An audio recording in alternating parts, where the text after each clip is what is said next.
if somebody has like paralysis, some other condition, has severe depression, like Neuralink right now is in a place to give them hope for the future.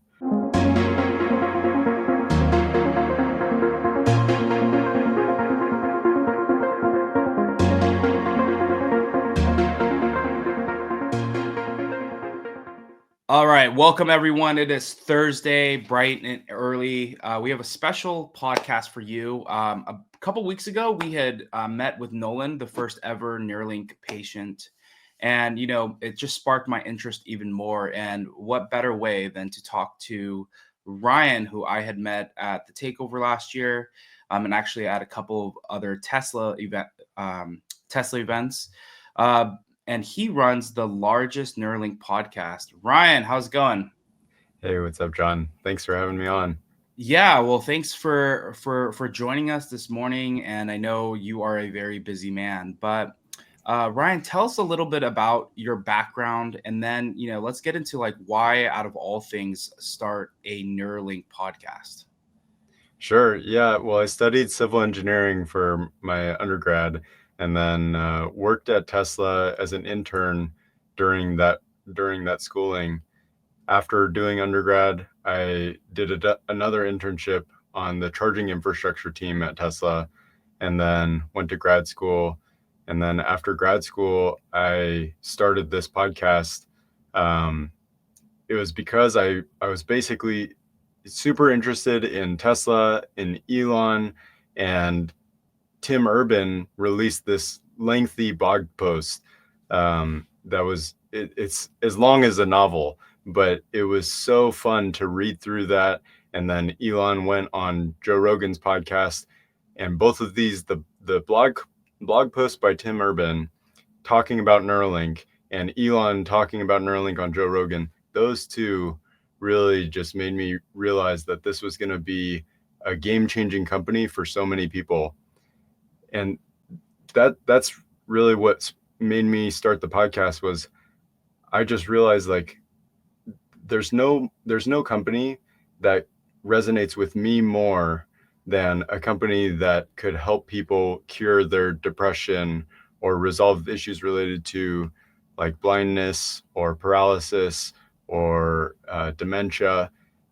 These things are just, it's like I love the mission of Tesla and Elon's other companies, but if you have somebody who has a debilitating brain disorder and then they can have that resolved, that would be huge for them and their family and their friends.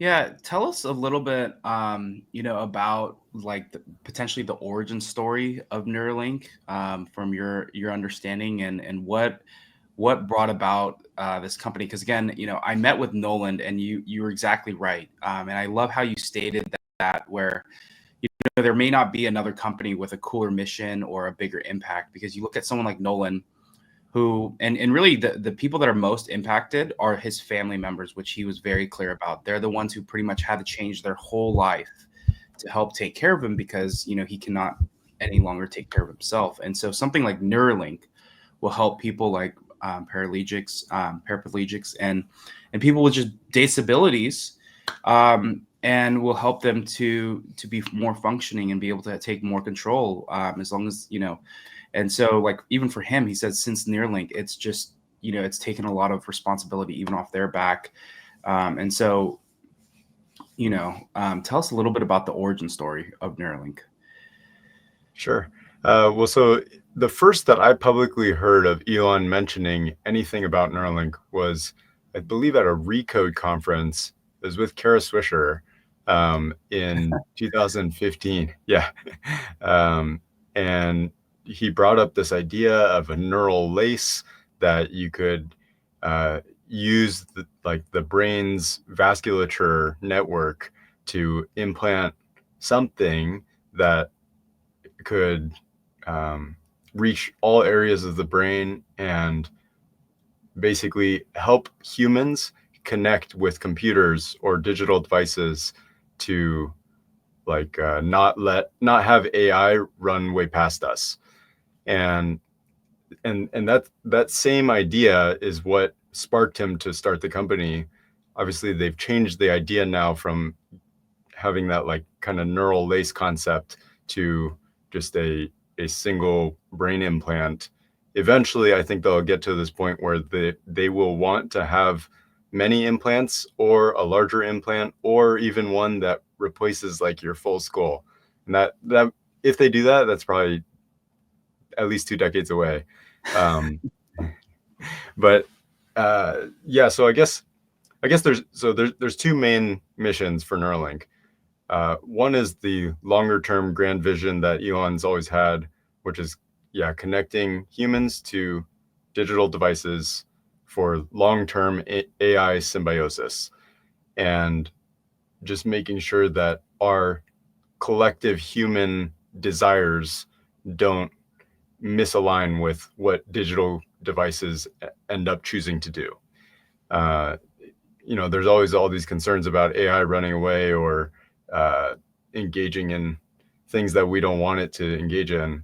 Well, if you can interact with it or interface with it from your brain to a computer, then you're basically joining the team.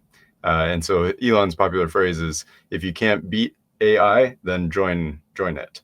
Um, and then in the shorter term they have so many amazing great goals, but the main thing is just they want to help anybody who has a debilitating brain or spine disorder. And so, like somebody who has depression, dementia, blindness, morbid obesity, tinnitus or ringing in the ears, and plenty of other neurological issues could could benefit from having a Neuralink. And the first patient that they did a human trial in was Nolan. He's paraplegic, like you said, and now being able to use his computer, he has a new level of digital freedom that he didn't have before. Yeah. Imagine going from, you or I not having access to a computer, and then we do, like one day we don't and one day we do. It's a huge game changer. Yeah, I mean, especially for someone like him, where I mean, this is all also access to what everyone is doing today. So in some ways, when you don't have access to a computer or a phone to do things, you're really missing out on what's happening digitally. I mean, obviously, it helps you probably be more present, but you really are, missing out on things that are happening real time, like on X and stuff, right? How do you, Absolutely. you know, how does Neuralink ensure that that the implant integrates seamlessly with the brain's natural functions without causing, any issues? Yeah, this is a fantastic question, and it probably is the number one most difficult thing that Neuralink's facing right now, which is essentially this material science issue of or challenge of trying to get materials that will work well to seal the link implant and that package that gets inserted into the skull or replaces the skull, and then also have materials that can go into the brain tissue and stay there and not cause an infection, not cause extra bleeding, not cause the brain to attack it. And so, like, basically coming up with the right materials that will work well for the functions that they want, but also not damage the brain. It's like a very, very difficult challenge. But the approach that they're taking is to have as small of uh, insertions into the brain as possible, and at some scale, they're operating on a micron scale. At that scale, the brain doesn't even realize that there's something in there, or at least, Crazy. yeah, it's like if the brain doesn't realize it's there, then it's not going to send things to attack it. So for those who are not familiar, basically Neuralink has this surgical robot that performs similar to like we would use a sewing machine. In fact, they call it a sew bot, or they used to call it a sew bot, where basically this skilled operator is using the robot to insert with a needle these tiny threads that go into the brain tissue and uh, like loop in there. And then on those threads that are being inserted, they're so tiny, but they have a little electrodes that detect um, voltage spikes in the brain. And from understanding that information, you can understand what the brain is thinking, doing, or feeling. And because basically, so to answer your question, it's so small that the brain Wow. doesn't realize, and that causes less likely for there to be infection. What do you think, well, obviously now that you're in this space, but, is anyone even close to doing anything like this? I mean, just, I don't know, you would know a lot more about just because you're living in this space. I mean, obviously I could talk of Tesla all day and I know you probably could too as well. But like I do know that there's been so much advancement in sciences and things like that, especially since 2003 when my mom passed away. And so it's 2024 and it's been 21 years. And so I know that there's been so many like advancements since that time. But is anyone even close in this space building something like a little spaceship floating through your brain? What does the market even look like in this space? Mhm. Yeah, there are some companies that are doing that are working on cool projects, and some have quite similar missions to address neurological conditions. One that comes to mind is Precision Neuroscience. Um, I believe they have a something that you can insert into like a tiny slit in the brain, and that will detect electrical information, and they can't do the exact same types of things that Neuralink aspires to do because they're just simply getting less information. Um, but they'll be able to help with addressing some neurological conditions. There are other companies that have taken different approaches. Synchron, for example, has this thing that they insert into the blood vasculature of the brain, and that they'll also be able to get a good amount of information.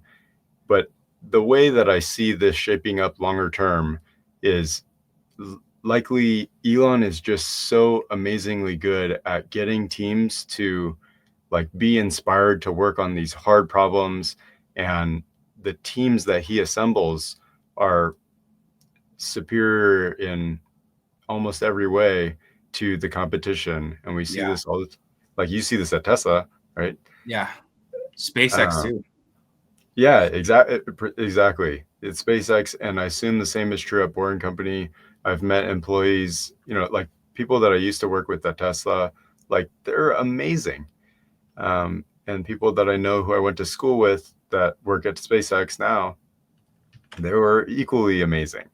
And and I think people don't realize that that's really what a company is. Like the company is as good as the quality of its people. And Yeah. when you have ace players that are exiting college, graduating at the top of their class, super passionate about what they're working on, then you're going to have this amplification of the team. Like if A player is working alongside three other A players, they're going to create a fantastic product that's like 10 times better than a B player working with three other B players, because those B players are less likely to stay that incremental hour in the office. They're less likely to respond to an email at 11 p.m. They're less likely, you know what I mean? Like, I mean, think about it. Yeah. Like, it's really like, I just don't think people realize this.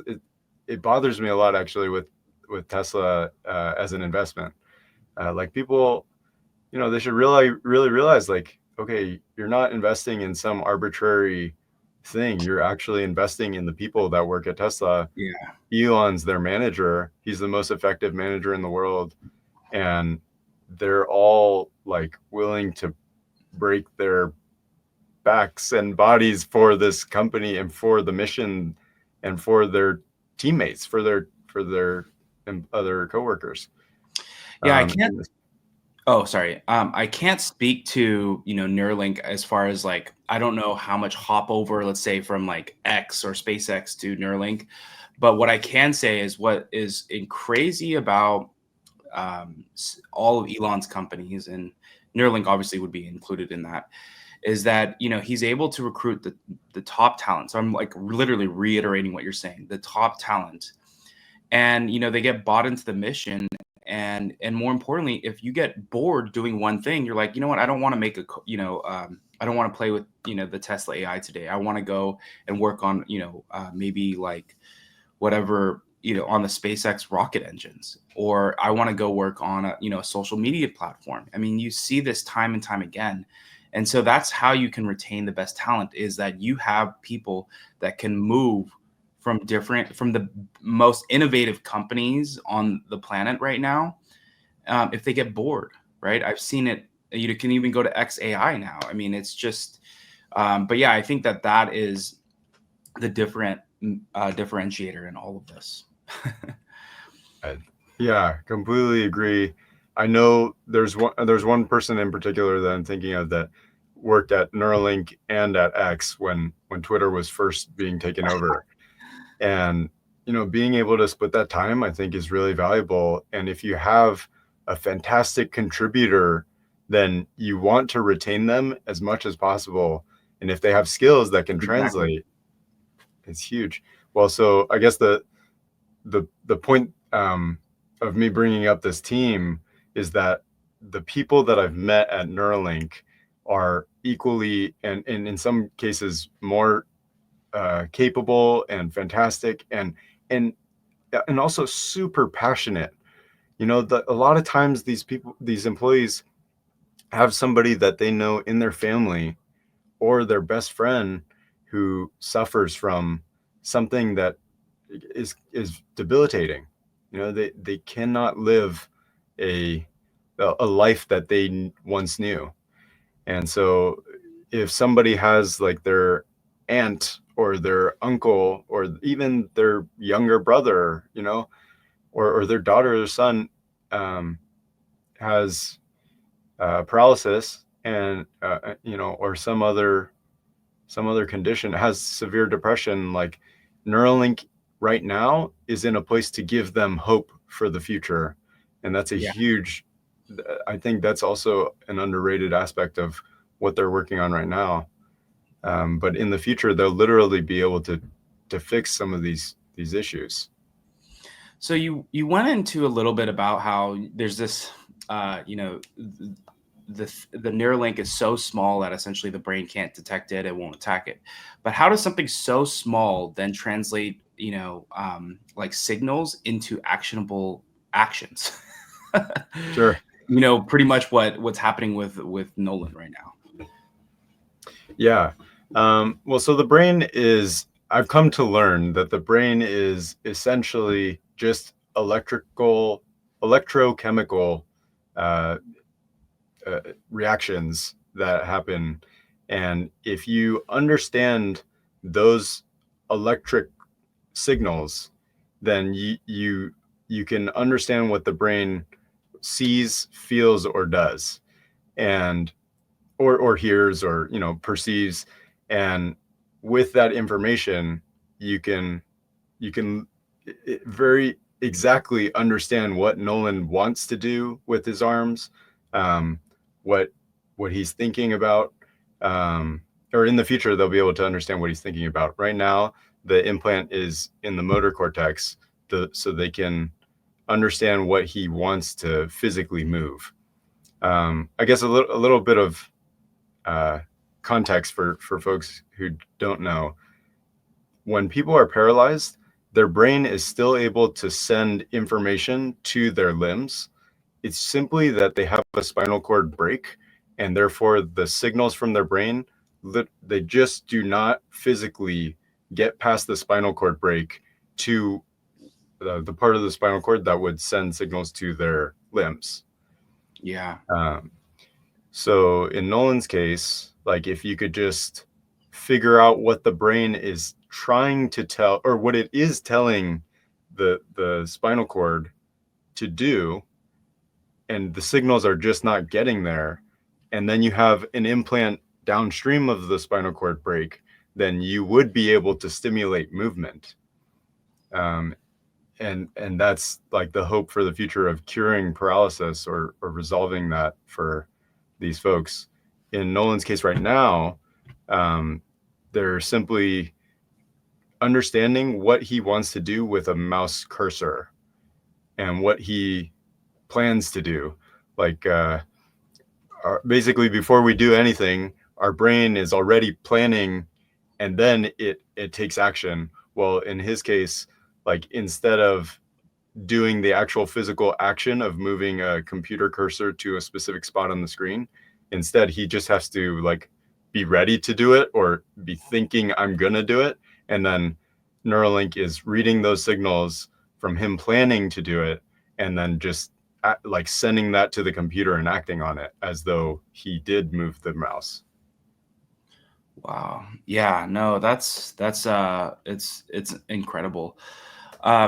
People that, I think there's always been those jokes of like, oh, well, the last thing I would want to do is give Neuralink, Elon access to my brain with data. Like, how does Neuralink navigate the whole privacy issue? What are your thoughts even behind that? Right now, I think it's not so big of an issue, but I understand people's concerns in the longer term. Um, as technology, consumer technology improves, uh, and becomes more functional, there's more room for hacking, and the stronger and more powerful it gets, basically the more responsibility there is. And in Neuralink's case, there I feel personally confident that the team has every desire possible to keep this as safe and secure as they can, because they have skin in the game, right? Like if Michael or Zach or whoever the employee's name is working on something, and they have a family member who suffers from a disorder, then they know, like they want to make that as bulletproof or whatever as possible. Yeah. Yeah. Um, yeah. What would you say? So obviously Neuralink right now, like the biggest once they start putting it obviously in most patients. I don't know if they've already selected a second patient or if they've selected them and they've shared who that was. But do you think Neuralink is even thinking, okay, so our first, and again, this is going to take years, as we know, to do, but like, really the first need for this is just for medical issues or to help people that have disabilities. Do you think that there's ever a world where they would be doing this for like everyday things, for like normal activities? Yeah, absolutely. They're aspiring to make this available for every human on the planet and more. Like they want it to be implanted even in, like, you wouldn't you wouldn't have to necessarily like implant it in the same way into like a Tesla Optimus bot. You wouldn't have to implant it in the same way that you would with a human, but you could connect Neuralink to any digital device. You could connect it to, I mean, most animals too. Like you could connect this to your dog, right? So, and and try to understand or learn what it's feeling or what it wants, or what it's doing. Um, so the the addressable market in business terms, the total addressable market is at least their goal is to have it be any human who wants one, and they're building everything they possibly can to make that a reality. So they're making it so that their surgical robot um, can perform the procedure in 600 seconds or 10 minutes or under. And it's like you just go into this clinic, into a Neuralink clinic, and then you you you just like you don't have to have anything done. You just get the procedure and you're out in 10 minutes. It's not like you have to go under general anesthesia, It's not like you have to check into the hospital and have a neurosurgeon who's certified, who's done decades of training. Like Neuralink won't need that. And that's what allows them to make it scalable, because if they had neurosurgeons that were required to perform the surgery, there's simply not enough neurosurgeons that have enough training to do all of them. Yeah. They Just like how Tesla wants to get to huge volume manufacturing at scale, Neuralink wants to do this where the procedure is uh, doable in mass. Yeah. So we have in the past year or two, we had Nolan, who came into the world as far as being known as the first ever Neuralink patient. What were your expectations when I think this announcement came and when you heard about it? And then what were like the big wins that you're seeing today? Because I think he's doing stuff where I think he posted yesterday, I want to stay up 72 hours and just see if Yeah. Neuralink can go. And then people were responding to him, dude, that's not good for your brain. And Yeah. he's like, I won't hurt myself if I can stay up 72 hours. But it's just like, how big of a deal was it to have someone like Nolan?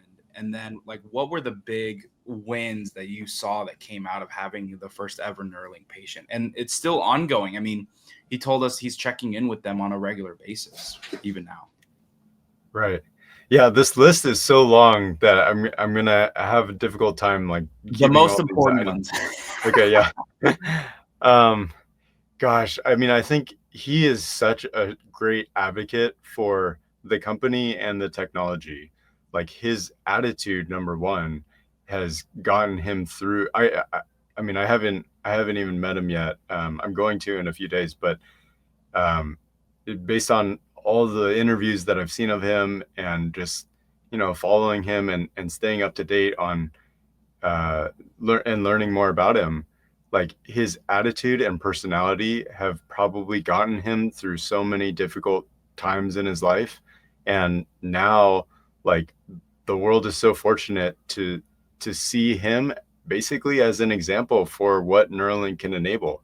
And this is the worst it's ever going to be, or near the worst it's ever going to be. So, for him to always be so positive and just have that great attitude, I think makes it so that it inspires the next person to, number one, care about the technology, number two, feel more comfortable potentially getting the implant in the future, and number three, like maybe just as simply as becoming more educated about the brain or about this type of technology, that helps move the ball forward a lot. And I think like me having started this podcast and YouTube channel, I've started to realize how important that is. Like I kind of knew when I first started that I wanted to help educate folks and hopefully inspire younger folks to like maybe study neuroscience if they were on the fence of studying neuroscience or something else. Maybe if they realize that Elon's working on this cool project, it will just be enough to persuade them to say, okay, yeah, like this could help my grandma who passed away. This could have helped my grandma who passed away from, I mean, like some Yeah. real issue. Like mine didn't, but I'm hypothetically. So I guess to answer, I want to make sure I answer your questions. The Nolan is just the first, right? And they've already actually implanted in the second person. Uh, it's a guy named Alex. He's certainly not public facing in the way that Nolan is, which I totally understand. Like I feel like if I was in his position, it'd be really tough. And I feel like there's security and safety issues too. So, but they've implanted in the second. All seems to have gone well. The the primary issue that was happening with Nolan's implant was essentially resolved with the second implant, and they're targeting having a third implantation before the end of the year. And I think the goal is a handful more, maybe 5 to 10 more next year. And after that, they want to have it available for everybody en masse. And when you say implant, is that for other people, or do you need one more implant than the first one in for one person? You could get multiple. My guess is in the future they'll just have a larger implant rather than like somebody getting many multiple implants. But the second there's really like a second person who got one, and then they also got breakthrough device designation for their second product, which is called Blind Sight, and that'll help folks who may have never seen before see for the first time, or people who Wow. had vision and restore it. Yeah, that's insane. Actually, well, that just leads me into how about off the top of your head, or what are the overall products that they're even offering? So it sounds like they have the second product. There's this first one, or maybe you shared the second one, and we already know what the first one is. Yeah, so the first one is called telepathy, and it's really like you could get telepathic powers where Nolan can control any digital device with just his mind. And so, in theory, you could have, like a very simple example would be a Tesla right now. You could summon a Tesla, and that the amount of information that it takes being transferred from your phone to the car is very little. So that's quite like low hanging fruit. It's pretty easy for Nolan to do that type of thing in theory. They I'm not sure they've gotten to that point where he's connecting to his phone. I think they have. But when they get to there, it's gonna be very simple. And he's literally just like controlling a car with his mind. That's like so it's crazy. It's true telepathy. Um, and then with Blind Sight, their next product, yeah, it'll help with vision, and then after that, they'll probably work on things that are related to like hearing and restoring functions of like the auditory cortex, and plenty of other things down the road in deeper brain regions to help with like depression or more more difficult things like emotions or feelings. Yeah, no, that's crazy. What would you say is like, we talked a little bit about potentially scaling and, getting it to the point where, a lot of people can have it. Have they talked about, or have they been public at all about how they will have that economic scale? Or, what's because I mean, obviously they only have like they have two patients right now. Obviously they probably have a lot more. But how would we get this to everyone from an economies of scale perspective? Sure. Okay, so they've raised funding from like series A, B, C rounds, and I think their latest one was their Series D. So they have a lot of funding. Obviously, Elon himself could fund this multiple times over with just like if he just sold a little Tesla stock, he could. So they're not short on the money side. Yeah.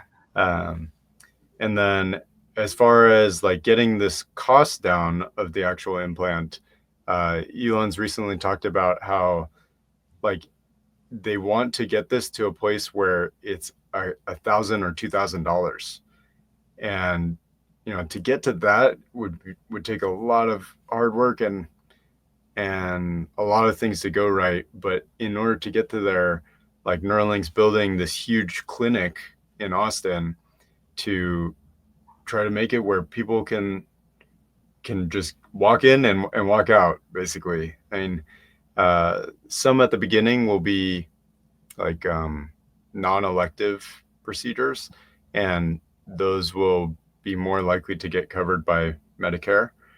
Um, Afterwards, when they're elective procedures, it'll be most likely out of pocket. But if you have like super intelligence directly connected to you, then it's like worth it. Yeah. And then so the surgical robot is one of the main things too. Is, if you have the surgical robot that can perform the entire surgery, then it becomes similar to LASIK in the way that, like, yes, you need a skilled operator to operate the laser to perform that eye surgery. People thought it was really dangerous at first, but they start to quickly realize that, oh, actually, if I had just a human, like, controlling this laser, it's like impossible to have the appropriate precision for cutting your eyeball. So having a human control a robot is way safer, it's cheaper, it's more effective, and that's what they're going to do with the surgical implant. How would you say, with Neuralink, and obviously this is a totally, that's the crazy thing about this company. Obviously, it's a different type of science than all the other sciences that, like, let's say Tesla and SpaceX and even Boring Company are accomplishing. How do they balance like insane, innovation, just like innovating at a crazy clip versus like, validating that, the work that they're doing isn't gonna, let's say, hurt humans or kind of match the medical requirements that we have. Yeah, gosh, these questions are so good. The FDA, or Food and Drug Administration, oversees medical implants, and so basically they have these processes in place to make sure that devices that go to market are safe and effective. Uh, the first things that Neuralink was demonstrating that could prove they have working data was just testing in the lab, right? So they would create these implants, try to put them into like a salty brine or liquid, and just heat it up or cool it down, and try to get some expansion and contraction of the package, and try to just rigorously test it. And they still perform that testing, and they try to recreate a an environment, a physical environment that's similar to the brain, and then they push it and they try to have a physical environment that's way more intense than the brain, and they try to put it through rapid cycles. Or actually, I guess it's not as necessary to put it through rapid cycles in the case of the brain, but I assume they just do some pretty intense testing in environments that are more extreme than the brain. And then the second type of testing is in animal models. So they tested like early implants in rats, and then they tested in pigs and sheep, and since then they've tested in monkeys, and monkeys and pigs apparently have brains that are quite similar to humans. Um, oh, go ahead. What were you gonna say? Well, so now they've started the human trials, and that's the next step for the FDA. So what is gonna? So I actually went to the Neuralink. I think it's in Del Valle is the actual city like address, and I saw it looks like they literally building like a jungle out there, partially probably because of the food for all the animals and stuff. But do you know what are they building out there? And then where are they? I think obviously they're based out of the Bay Area at the moment, or they're doing things out here. But what's going to be the difference between the facilities in Austin area versus the stuff that they're potentially doing in the Bay Area? Yeah. So they are based out of Fremont, California, kind of close to the Tesla factory. Um, they have at least a couple buildings up there, mostly with like a lab space and like, I guess, co-working or office type space. They also have areas for animals, and then Austin is a huge location for them. Like they're pretty much going to have everything. They have a clinic that they're building, um, animal space, uh, other labs, and an employee office space. So they're definitely, like with Elon's all of his companies, like they're expanding their presence in Austin and the greater Texas, like in Texas. I think it wouldn't surprise me if they continue expanding more in Northern California as well, just because there's a lot of like engineering talent that easily flows up there. But I think the aspiration is to just grow that Austin site to be pretty substantial. What would you say, like what, at least from what we've seen or what they've publicly put out there, what are some of the newer technologies? And I don't know if it's, more of the stuff, the work that they're doing for helping people not deal with being blind anymore. But what are the things that they're testing on animals that get you excited about what's coming next? Hmm. Um, If they've even shared that. So I don't know if they've shared like the test that they're doing on the animals right now.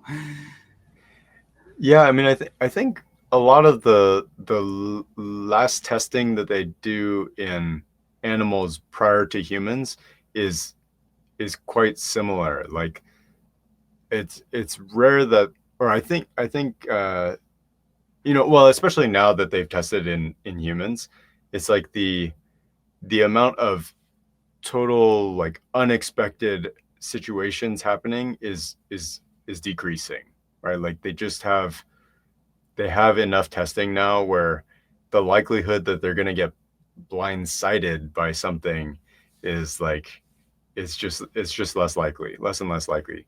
um but I guess one thing that was different from their testing in the monkeys versus the human, or versus Nolan, was Nolan and humans' brains move more than they thought. So It's like the crazy. amount of, yeah, and it's all relative, right? Because like if you or I move our hands, like of course we're moving way more than our brain is, but in that constrained environment in the skull, and you're operating at a micron scale for implanting or inserting these threads into the brain tissue, like if your brain is moving up and down 1 to 3 millimeters, then that's a ginormous amount of a gigantic amount of movement. And you have to target those specific areas to make sure you're not hitting blood vessels. Um, yeah, so I mean, I think just the testing is a critical piece of all of this. I think it, like I personally think it's the weighing all the pros and cons. I think I'd rather have animal testing than not. Well, And I think you were kind of alluding to this, like the the environment that they're building for their animals is is second to none. Like they treat their animals like total royalty. actually answer that question. So yeah, how are they taking care of their animals? Or and they've I know they put out. I mean, I haven't followed it closely. I do know that they have released information about their animal testing. Yeah, so basically they've built this environment that's super rich and close to the natural environment that these monkeys would live in anyway. They're free to do like whatever they want. Um, all of the testing is voluntary in that the animal has a choice to go into a designated testing area. If they're not in that area, then testing's not going to be performed. And then when they're not doing anything, like they have what you or I would think of as like gourmet meals. So like these animals get treated way better at Neuralink than they would at any other lab, for example. Um, and then a lot of the very initial concerns that first came out were from the Physicians Committee for Responsible Medicine. Basically, this group like doesn't like any testing in animals at all. I guess that's one debate to be had of like, do you want any animal testing? If you fall on the side of yes, it's okay to do it as long as you're uh, not killing animals recklessly and you really have good reason for doing the testing, then Neuralink's doing all of that as best as possible. Like the monkeys that they used that eventually were euthanized, that was the plan. Like you the animals that, or the monkeys that they initially had access to, like they're not getting monkeys that are 100% healthy because the device safety is unknown and the efficacy is unknown. So like you don't want to test this device in a perfectly healthy monkey. Instead, you want to test this device in a monkey that's already in a not so great spot, and because they're already unhealthy and they're only healthy enough for one anesthetic event, then you like do the anesthesia, you do the procedure, you get as much data as you can, and then the plan is already okay. This monkey is super sick, euthanization for that monkey. Over time, as the safety of the device improves and you start to understand like how safe it is, then you can start to test in animals that are more healthy. And they've tested in a monkey in particular called named Pager, that they showed him playing a video game with just his mind. They played ping pong, uh, the video game Pong, with just his mind. And now it's been 4 or 5 years since then, and he had his implant replaced, and he's still happy and healthy. Yeah, yeah. No, I think, and also too, I mean, knowing Elon's companies, you're talking, I mean, he's explained this and gone off about this, right? The insane amount of complexities that even SpaceX has had to deal with, like testing if rocket launches impact seals, and they had to put like headphones on seals, and then they had to do the math on whether a whale will get hit by a Starship booster, and like what's the likelihood. And then I think Elon joked at one of these Pennsylvania TED or Pennsylvania talks when he was on the road for the Trump rally. It was just like, honestly, if the whale is going to get hit by a booster, it was probably just, it was supposed to happen. Yeah, How yeah. likely it was supposed to happen. That's how. But yeah, I mean, and all that to say, with Neuralink, these guys have to move fast. They're dealing with, probably with the FDA, with insane amount of regulations, and they're going to do everything that they can that the following the regulations, especially to innovate, is not going to impact that. Right. The last thing that they want is slap with something like, "Hey, stop all your work." They're not going to want to do that, and thankfully, Elon's already trained in that way. I mean, obviously, there's a different issue with the fact that there's overregulation, but in this case, Elon knows how to deal with insane amount of regulation. I mean, just think of cars, just think of SpaceX. Now think of probably what the insane amount of stuff having to deal with, just building a tunnel underneath Las Vegas airport, from the airport all the way to the strip. So you have, I feel like they're in good hands. So hopefully that won't be the case, of that. And I think you mentioned a little bit, but what do you like when you think of the next couple of years? What are you looking forward to most?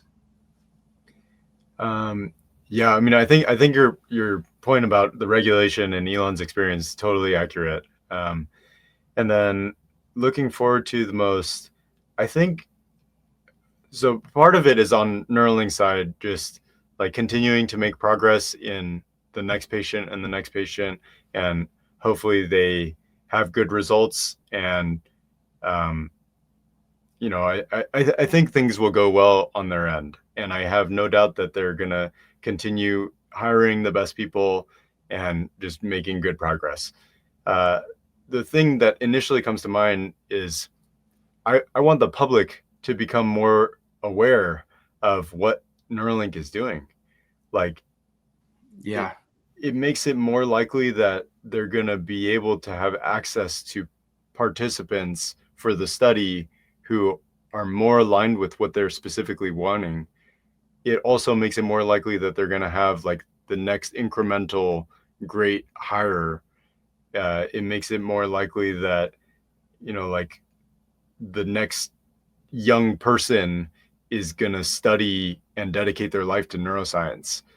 So like all these knock-on effects of just increased awareness of what the company's doing, um, is a huge that it's a huge benefit for society at large. Actually, another benefit too that's aligned with this is like just just having you or I have these conversations, Yep. or like, like maybe somebody that knows you is right now extremely apprehensive to the idea of ever getting a brain chip implant. Well, if they hear our conversation and just become like just a little curious, and then they watch something else, and then they just have that exposure to the concept, or they know a friend of a friend who got one, then it's more likely that they'll come around to the idea in the future of getting one, and that's a huge plus. So I think just awareness of Neuralink and the fact that Neuralink itself is inspiring people to like study neuroscience in the first place. These are all uh, tremendously good, and I think in the next few years we're just going to continue to see increased awareness of what the company's doing. Yeah, and that's why I wanted to have you on today, just because you are, running an amazing podcast, and again, there's um, you're really like when you think of experts in the space, like I think of you, and so I'm just thankful that you Thank came to take over this past year, and I'm thankful that you're here today. So I keep doing your work, and that's why I thought it'd be really cool to give exposure to our community of all the stuff that you're doing because there's a lot of overlap with the Elon companies, but all of us know friends with disabilities, and I think that Neuralink and the work that they're doing hopefully can be accelerated. It's crazy how much there's like you just think of Elon's companies and like we all want to accelerate. What we don't want is blockers, and that's what we've seen. And so but yeah, we all know someone with disabilities, and so we all want them to have this functionality that can really just change their outlook on life. Because I think you talk to Nolan, again, this has been life changing for him. His family no longer has to watch him the whole night anymore, right? They can walk away, and really your family is the one impacted the most when you have a disability, like getting around and stuff. So I think, yeah. So thank you for all the work you're doing. I hope this conversation has, sparked interest for people because again, we all know someone with some type of disability, or we may even know someone that may not be able to see. And so it's so important for Neuralink's work and to hopefully get us to that place. So Totally. yeah, go ahead. And if somebody's interested in joining their patient registry, or know somebody with paraplegia or with a like blindness, then you can apply to the Neuralink's patient registry at neuralink.com/patient-registry. And it's available right now in the US, Canada, and the UK. They're probably going to start doing more testing or trials in Canada and in the UK in the future. So tell us how can people find you? You are tagged on X for your personal handle and your the Neuropod, but what how can people find you? Yeah, I'm most active on X. I love the platform. You and I could have this conversation about X or about Tesla. Like, we just love his companies. But yeah, I'm most active on X, and then YouTube, similar, same handles, like at Neurapod, Neurapod, and yeah, you can find me there. Sounds good. And he is tagged. If you're watching on YouTube, he is tagged in the description as well. So subscribe to his channel to kind of stay up to date on all of the things that are happening in the Neuralink space. But yeah, Ryan, thanks for being here. Hopefully, as Neuralink continues to innovate, hopefully we can have you back on sometime soon. And thank you again for your time this morning. Yeah, absolutely. Thanks for chatting, John. Appreciate it.